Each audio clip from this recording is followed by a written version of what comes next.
प्यारे सज्जनों, किस्मत होती है, इस बात से भला कौन इनकार कर सकता है। भाग्य अच्छा हो तो सब सुख होता है, जीवन शांति से कटता है।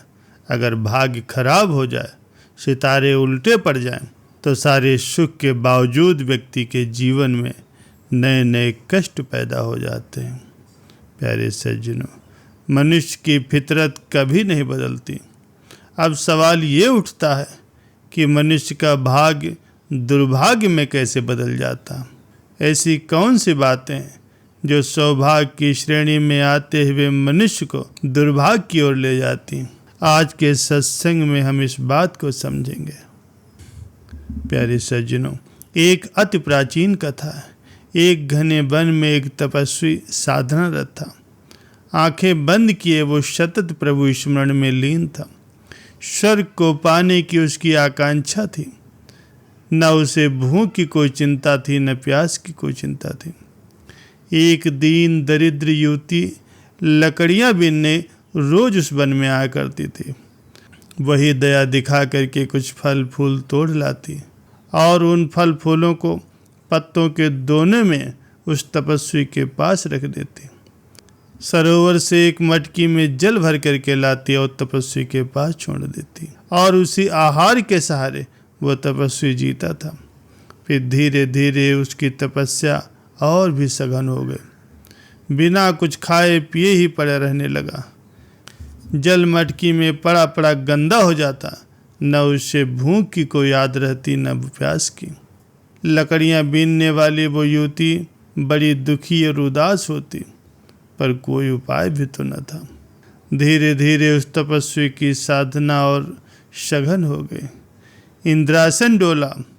इंद्र चिंतित हुए। अब तपस्या भंग करनी जरूरी थी। सीमा के बाहर वो तपस्वी जा रहा था। क्या स्वर्ग के सिंहासन पर इसका कब्जा करने का इरादा है? इंद्र के लिए कोई ज़्यादा कठिनाई नहीं थी, क्योंकि इंद्र तो मनुष्य के मन को जानता है। स्वर्ग से जैसे एक किरण नीचे उतरी और वो सूखी दीन दरिद्र काली कलूटी युवती अचानक ही अप्रतिम सौंदर्य से भर गई। उसकी साधारण देह स्वर्ण मंडित हो गई। वो साधारण लड़की सरोवर से तपस्वी के लिए पानी भर रही थी। उसने अपने ही प्रतिबिंब को देखा, तब भरोसा न कर पाई, क्योंकि अब वो कोई साधारण स्त्री नहीं रही, अप्सरा हो गई थी। खुद के ही प्रतिबिंब को देख करके मोहित हो गए। तपस्वी की सेवा करना उसने जारी रखा। फिर एक दिन तपस्वी ने आँख खोली। इस वनस्थली से जाने का उसका समय आ गया था। तपस्या को और अधिक गहन करना था। पर्वत शिखरों की यात्रा पर जाना था। उसने युवती से कहा, अब मैं यहाँ से जाऊँगा। यहाँ मेरा कार्य पूरा हुआ। अब और भी अधिक कठिन मार्ग को चुनना है। स्वर्ग को जीत कर ही रहना है। ये सुनकर वो युवती रोने लगी। उसकी आंखों से आंसू गिरने लगे। उसने कहा, मैंने ऐसा कौन सा दुष्कर्म किया है कि मुझे आपकी सेवा से वंचित होना पड़ रहा? और तो कुछ मैंने कभी मांगा ही नहीं। तपस्वी ने कुछ सोचा और उस युवती के चेहरे की तरफ देखा। ऐसा सौंदर्य उसने कभी नहीं देखा था। स्वर्ग में भी ऐसा सौंदर्य उसने नहीं देखा था। युवती भी पहचानी से लगती थी और अपरिचित भी लग रही थी। रूप देखा तो वही था, लेकिन कुछ महिमा उतर आई थी। अंग प्रत्यंग उसके वही थे, लेकिन कोई स्वर्ण आभा से घिर गए थे। तपस्वी फिर बैठ गया। उसने आंख बंद कर ली। वो रुक गया। उस रात युवती सो न सकी। विजय का उल्लास भी था और साधु को पतित करने का पश्चाताप भी था। कुछ आनंदित थी कि जीत गए और दुखी भी थी कि किसी को पथ से भ्रष्ट कर दिया, किसी के मार्ग में बाधा बन गए, और कोई जो ऊर्ध्वगमन के लिए निकला था उसकी यात्रा को उसने भ्रष्ट कर दिया। वो युवती रात भर सो न सकी, खूब रोई। सुबह निर्णय लिया। आकर तपस्वी के चरणों में झुकी। उसने कहा, महाराज, मुझे अब इस गांव को छोड़ करके जाना पड़ेगा, क्योंकि मेरा परिवार अब दूसरे गांव को जा रहा। तपस्वी ने उस युवती को आशीर्वाद दिया कि जाओ, जहाँ भी रहो खुश रहो, मेरा आशीर्वाद हमेशा तुम्हारे साथ है। युवती चली गई। वर्ष बीते। उस तपस्वी की तपस्या पूरी हुई। इंद्र उतरे। तपस्वी के चरणों में इंद्र झुके और कहा, स्वर्ग का द्वार आपके स्वागत के लिए खुला। तपस्वी ने अपनी आंखें खोली और कहा, स्वर्ग की अब मुझे कोई ज़रूरत नहीं। इंद्र तो भरोसा भी न कर पाया कि कोई मनुष्य ये कहेगा कि मुझे अब स्वर्ग की जरूरत नहीं। इंद्र ने सोचा, तब क्या मोक्ष की आकांक्षा इस तपस्वी की पैदा हो गई। उसने पूछा, तो फिर क्या आपको मोक्ष चाहिए? तपस्वी ने कहा, नहीं, मोक्ष का भी मैं क्या करूँगा। ये सुनकर के इंद्र तो और भी अधिक प्रभावित हुआ। उसने अपने सिर को तपस्वी के चरणों में ही रख दिया। ये बात तो अप्रत्याशित हो गई। तपस्या का अंतिम चरण पूरा हो गया, जहाँ मोक्ष की भी व्यक्ति को आकांक्षा नहीं रहती।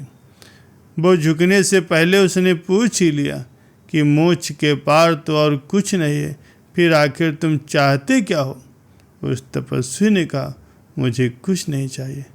वो लकड़ियाँ बीनने वाली युवती कहाँ है? मुझे वही युवती चाहिए। प्यारे सज्जनों, हंसना मत। आदमी की ऐसी ही कमजोरी होती है, क्योंकि पृथ्वी का ऐसा प्रबल आकर्षण है। प्यारे सज्जनों, मनुष्य के मन की यही व्यथा है। उस तपस्वी के सामने भी ऐसा ही एक विकल्प था। युवती थी, स्वर्ग था और मोक्ष था। वो जिसे चाहता चुन सकता था। आप सबके सामने भी वही विकल्प है।